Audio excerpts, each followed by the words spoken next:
உன்னுடைய பாவங்களுக்காகவும் என்னுடைய பாவங்களுக்காகவும் என்னுடைய பாவங்களுக்காகவும் நம்முடைய தலைமுறையின் பாவங்களுக்காகவும் நம் தலைமுறை பாவங்களுக்காகவும் நம்முடைய முன்னோர்கள் பாவங்களுக்காகவும் நம்முடைய முன்னோர்கள் பாவங்களுக்காகவும் இயேசு கிறிஸ்து ஒருவரே இயேசு கிறிஸ்து ஒருவரே அடிக்கப்பட்டிருக்கிறார். அடிக்கப்பட்டிருக்கிறார். எல்லா வேதமும் சொல்லுகிறது, எல்லா வேதமும் சொல்லுகிறது, எல்லா நபர்களும் சொல்லுகிறார்கள். எல்லா நபர்களும் சொல்லுகிறார்கள். ரத்தம் சிந்துதல் இல்லாமல் ரத்தம் சிந்துதல் இல்லாமல் பாவ மன்னிப்பு நமக்கு இல்லை. பாவ மன்னிப்பு நமக்கு இல்லை. ஏதோ ஒரு ரத்தம் சிந்தப்பட வேண்டும். ஏதோ ஒரு ரத்தம் சிந்தப்பட வேண்டும். அப்பொழுதுதான் நம்ம பாவங்கள் மன்னிக்கப்படும். அப்பொழுதுதான் நம்முடைய பாவங்கள் மன்னிக்கப்படும். அப்படி என்ற காரியம் இந்த காரியம் உலகத்தில் இருக்கிறது. இந்த உலகத்தில் இருக்கிறது. இயேசு கிறிஸ்துவும் அவருடைய விலையேறப்பட்ட ரத்தத்தை சிந்தி பாவத்தை அவர் மீது சுமந்து கொண்டார்.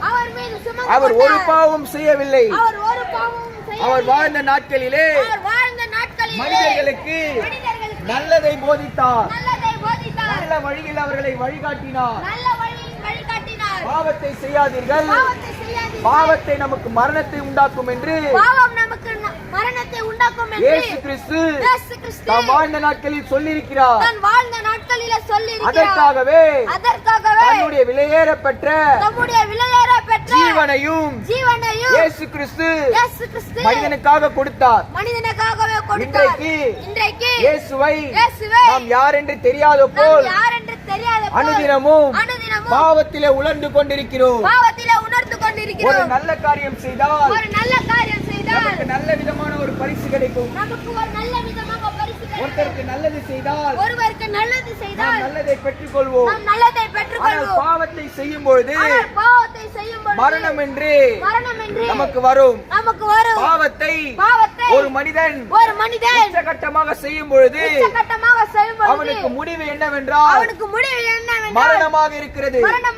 இந்த வேதம் சொல்லுகிறது, கையில் உள்ள வேதம் சொல்லுகிறது, பாவத்தின் சம்பளம் மரணம் என்று சொல்லுகிறது.